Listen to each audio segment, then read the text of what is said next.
పశ్చిమ బెంగాల్లో ఘోర రైలు ప్రమాదం జరిగింది. డార్జిలింగ్ జిల్లాలో కాంచన్జంగా ఎక్స్ప్రెస్ గూడ్స్ రైళ్లు ఢీకొన్నాయి. ఇక ముందు వెళ్తున్న ఎక్స్ప్రెస్ పై అదే ట్రాక్ పై వస్తున్న గూడ్స్ వెనక నుంచి ఢీకొట్టింది.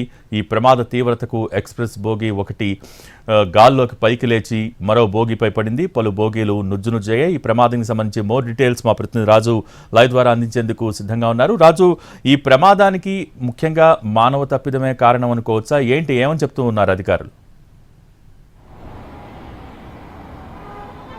ఎస్ భోగి, మనం ప్రతిసారి చూస్తూనే ఉన్నాము. ప్రమాదము జరిగినప్పుడు ప్రయాణికులైతే చనిపోతున్నారు, ఎంతోమంది క్షతగాత్రులుగా మిగులుతున్నటువంటి దుస్థితి చూస్తూనే ఉన్నాము. కానీ రైల్వే శాఖ కావచ్చు, ప్రభుత్వాలు కావచ్చు, ఎంక్వైరీల పేరుతో కమిటీలు వేస్తున్నారు. ఆ తర్వాత దీనికి సంబంధించి ప్రత్యేకంగా అంటే మానవ తప్పిదమా లేదంటే టెక్నికల్ ఇష్యూనా అనేది వాళ్ళు స్పష్టం చేస్తున్నటువంటి పరిస్థితి కనిపిస్తుంది.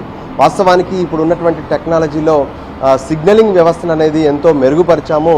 ఒక ట్రైన్ ఆల్రెడీ ఒక ట్రాక్ పై ఉన్నప్పుడు ఇంకొక ట్రైన్ వెళ్ళడానికి వీల్లేదు. ఖచ్చితంగా ఆ సిగ్నలింగ్ ఆటోమేటిక్గానే వాటిని స్టాప్ చేస్తాయని చెప్పి కూడా చెప్తున్నటువంటి పరిస్థితి ఉంది. కానీ అటువంటిది ఏమి కూడా ఈ ప్రమాదాలు జరిగినప్పుడు పనిచేస్తున్నటువంటి పరిస్థితులు కనిపించట్లేదు. ఎందుకంటే ఖచ్చితంగా ఎటువంటి టెక్నాలజీ ఉన్నా కానీ దాన్ని ఆపరేటింగ్ చేసేది మాత్రం మనుషులే. ఎవరైతే ఉద్యోగులు ఉన్నారో రైల్వేకి సంబంధించినటువంటి ఉద్యోగులు, స్టేషన్ సంబంధించినటువంటి ఇన్ఛార్జీలు వీళ్ళు మాత్రమే ఉంటారు. కానీ ఇప్పటి వరకు ఎక్కడ కూడా ప్రమాదాలు జరిగినప్పుడు మాత్రం అది ఒకరి మీద లేదంటే టెక్నికల్ ఇష్యూస్ అంటూ వదిలేస్తున్నటువంటి పరిస్థితి ఉంది, లేదంటే ఎంక్వైరీ వేస్తున్నామంటూ దాటవేస్తున్నటువంటి దుస్థితి కూడా మనం చూస్తున్నాము. సో ఓవరాల్గా అప్పటి వరకే జరిగే ప్రమాదాలు జరుగుతూనే ఉన్నాయి. అయితే కనీసం ఒకసారి ఒక ప్రమాదం జరిగిన తర్వాత మళ్ళీ ఆ ప్రమాదాలు జరగకుండా ఎన్నో జాగ్రత్తలు, అప్రమత్తం కావాల్సినటువంటి పరిస్థితి అయితే స్పష్టంగా ఉంది. అయినప్పటికీ కూడా ఈ ప్రమాదాలు జరుగుతున్నాయంటే కొంత నిర్లక్ష్యం అనేది స్పష్టంగా కనిపిస్తుంది. ఎందుకంటే ప్రాణాలు గాల్లో కలిసిపోతున్నాయి. తమ గమ్యస్థానాలకు అత్యంత సేఫ్గా ఉండేటటువంటి రైలు ఎక్కామనే ధీమాతో ప్రతి ఒక్కరు కూడా వెళ్తూ ఉంటారు. కానీ ఇప్పుడు ఆ రైలే ఇలా ప్రమాదాల బారిన పడుతుంటే దేశవ్యాప్తంగా అంటే ఎన్నో వేల కిలోమీటర్లు విస్తరించి ఉన్నటువంటి ఈ రైలు వ్యవస్థ అనేది ఇప్పుడు ప్రమాదాల బారిన పడుతుంటే ప్రయాణికులు ఖచ్చితంగా టెన్షన్ పడుతూ ఉంటారు. ఇప్పుడు జరిగినటువంటి ప్రమాదం మనం చూస్తున్నాం. ఆల్రెడీ ఒక ట్రాక్ పైన కాంచన్జంగా ఎక్స్ప్రెస్ వెళ్తూ ఉంది.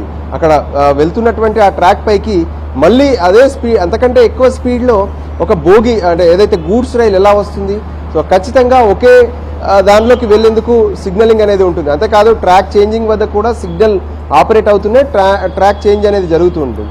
సో ఇవన్నీ కూడా మరి మానవ తప్పిదాలుగా చూపెడతారా లేదంటే టెక్నికల్గా సిగ్నలింగ్ ప్రాబ్లమ్స్ అని చెప్తారా, ఏం చెప్తారనేది ఎంక్వైరీ టీంలో తేలుతుంది. సో ఏదేమైనప్పటికీ కూడా ప్రమాదం అయితే జరిగిపోయింది. ఇప్పటికే 5 మృతి చెందారని చెప్పి అధికారికంగా చెప్తూ ఉంటే మరోపక్క దాదాపు 30 నుంచి 35 మంది క్షతగాత్రులుగా కూడా ఉన్నారు. ముఖ్యంగా వెనక వైపు ఉన్నటువంటి కోచ్తో పాటు ఒకసారి ఏదైతే ప్రెజర్ వెనక నుంచి అంటే గూడ్స్ ట్రైన్ నుంచి వచ్చినటువంటి ప్రెజర్ మూలంగా ఒక్కసారిగా మధ్యలో ఉన్నటువంటి కొన్ని కోచెస్ కూడా అదుపు తప్పి అది చెల్లాచెదురైనటువంటి పరిస్థితి కనిపిస్తుంది.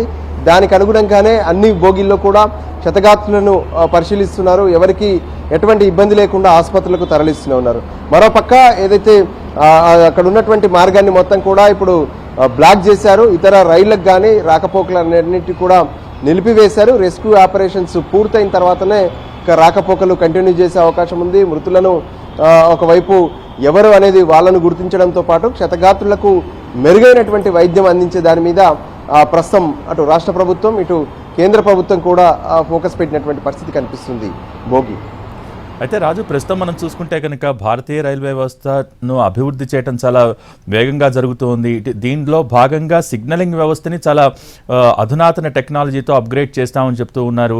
అలాగే ప్రమాదాలు జరగకుండా ఇందాక మీరు చెప్పినట్టుగా కూడా రైళ్లు గుద్దుకోకుండా దాంట్లో ఒక రకమైన సాఫ్ట్వేర్ని ఏర్పాటు చేశాం. కాబట్టి ఒకవేళ ఎదురుకుండా ఏమన్నా రైలు ఉన్నా కూడా గుర్తించి వెంటనే ఆగిపోయే వ్యవస్థను కూడా ఏర్పాటు చేశామని చెప్తూ ఉన్నారు. సో ఇన్ని జరుగుతున్నా కూడా ఇటువంటి తప్పిదాలు జరగటం, ప్రమాదాలు జరగటాన్ని ఏ విధంగా చూడాలి? నిజంగా ఒక వ్యవస్థ అనేది అంటే ఇది ఈనాటి వ్యవస్థ కాదు. స్వాతంత్రం రాకముందు నుంచే భారతదేశంలో రైలు అనేటివి మొదలయ్యాయి. సో అయినప్పటికీ కూడా ఇంకా ఎప్పటికప్పుడు డెవలప్ చేస్తూనే ఉన్నారు. మనం ఈ మధ్యకాలంలో చూస్తున్నాము ఏకంగా వందే భారత్ పేరుతో వస్తున్నటువంటి రైళ్ల స్పీడ్ అంటే పూర్తిగా సమయాన్ని మొత్తం కూడా తగ్గించేశాయి. అంటే ఇతర ఎక్స్ప్రెస్ల్లో కావచ్చు, ఇతర ప్యాసింజర్లలో చేసేటటువంటి జర్నీతో పోలిస్తే సగంలోనే గమ్యానికి చేరుకునేటువంటి వ్యవస్థను తీసుకొచ్చారు. ఖచ్చితంగా రైల్వేలను అభివృద్ధి పదంలో నడిపిస్తున్నారు. కేంద్ర ప్రభుత్వం సైతం దీనికోసం పెద్ద ఎత్తున ప్రాధాన్యతను ఇస్తున్నటువంటి పరిస్థితి కూడా కనిపిస్తుంది. కానీ ఎంత అభివృద్ధి చేస్తున్నా సరే ప్రమాదాల విషయంలో మాత్రం ఖచ్చితంగా అప్రమత్తం కావాల్సినటువంటి అవసరం ఉంది. ఎందుకంటే మనం ఎంత చేసినా సరే ఒక చిన్న ఇబ్బంది చాలు వ్యవస్థను మొత్తం కూడా కష్టాల్లోకి నెట్టడం అనేది. సో అందుకు అనుగుణంగానే ఇంకా కొన్ని ప్రమాదాలను చూస్తుంటే అవి ఎందుకు ఇలా జరుగుతున్నాయి అనేది మాత్రం ఖచ్చితంగా అర్థం కానటువంటి దుస్థితి కనిపిస్తూనే ఉంది. ఎందుకంటే ఒక సిగ్నలింగ్ వ్యవస్థ అనేది చాలా కీలకం రైల్వేకి సంబంధించి. లోకో పైలట్ కావచ్చు, వీళ్ళందరూ కూడా వాళ్ళు రైల్లో ఇప్పుడు నామమాత్రంగానే ఉంటారు. అంటే దాన్ని సిగ్నలింగ్ను ఫాలో అవుతూ వెళ్ళడం అనేది వాళ్ళ చేతుల్లో ఉంటుంది. పైగా ట్రాక్ చేంజింగ్ కావచ్చు, ఒక ట్రాక్ నుంచి మరో ట్రాక్కు వెళ్ళేటటువంటి వ్యవస్థ అంతా కూడా ఆపరేషన్స్లోనే ఉంటుంది. అక్కడెక్కడ కూడా ప్రత్యేకంగా ట్రాక్ మార్చుకుని లోకో పైలట్ వెళ్ళడానికి లేదు.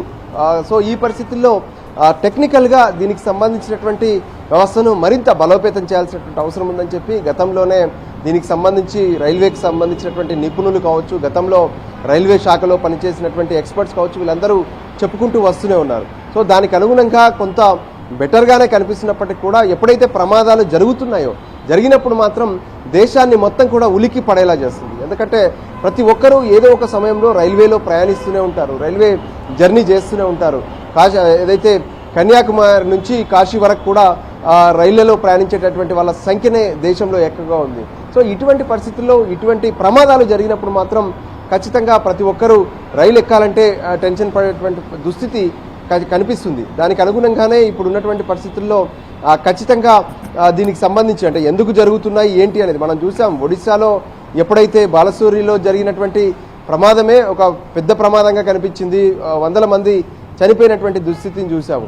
సో ఆ తర్వాత దానికి సంబంధించినటువంటి వ్యవస్థను అంటే ఒక ఏరియాకి పరిమితం కాకుండా రైల్వే మొత్తం కూడా టెక్నికల్గా వెరిఫై చేసుకోవాల్సినటువంటి అవసరం ఉంది. ఎప్పటికప్పుడు దానికి సంబంధించినటువంటి వెరిఫికేషన్ చేసుకోవడం ద్వారా ఏదైనా టెక్నికల్ ఇష్యూస్ కానీ లేదంటే సిగ్నలింగ్ వ్యవస్థలో ఇబ్బందులు కానీ వీటన్నిటిని చూసుకోవాలి. లేదంటే ఇది ఎప్పుడు ప్రయాణికులు జర్నీ చేసేటటువంటిది అంటే వేల మంది ఒక్కొక్క రైల్లో జర్నీ చేస్తుంటారు. సో ఆ పరిస్థితుల్లో ఎటువంటి ప్రమాదం జరిగినా సరే వాళ్ళ ప్రయాణికులు తమ ప్రాణాలను మూల్యం చెల్లించుకోవాల్సినటువంటి దుస్థితి ఏర్పడుతుంది. దానికి అనుగుణంగానే వీటన్నిటిని కూడా ఖచ్చితంగా వెరిఫై చేసుకోవాలి. సిగ్నలింగ్ లోపాలను కానీ లేదంటే టెక్నికల్ ఇష్యూస్ను కానీ వీటన్నిటిని చూసుకొని ప్రమాదాలు జరగకుండా చూడాలని చెప్పి బాధితులు ఎప్పటికప్పుడు మొర పెట్టుకుంటూనే ఉంటున్నారు. కానీ ఒక ప్రమాదం జరిగి దాన్ని మరవక ముందే మరో ప్రమాదం జరుగుతుండడం మాత్రం ఇప్పుడు ప్రతి ఒక్కరిని టెన్షన్కు గురి చేస్తున్నటువంటి పరిస్థితి అయితే కనిపిస్తూనే ఉంది. భోగి అయితే రాజు, ప్రస్తుతం ఈ ప్రమాదంలో మృతుల సంఖ్య పెరిగే అవకాశాలు ఏమైనా కనిపిస్తూ ఉన్నాయా? చాలామందికి గాయాలయ్యాయని చెప్తూ ఉన్నారు. సో ఏంటి వారి పరిస్థితి ఏ విధంగా ఉంది? దానికి సంబంధించిన ఎటువంటి సమాచారాన్ని ఇస్తున్నారు అధికారులు?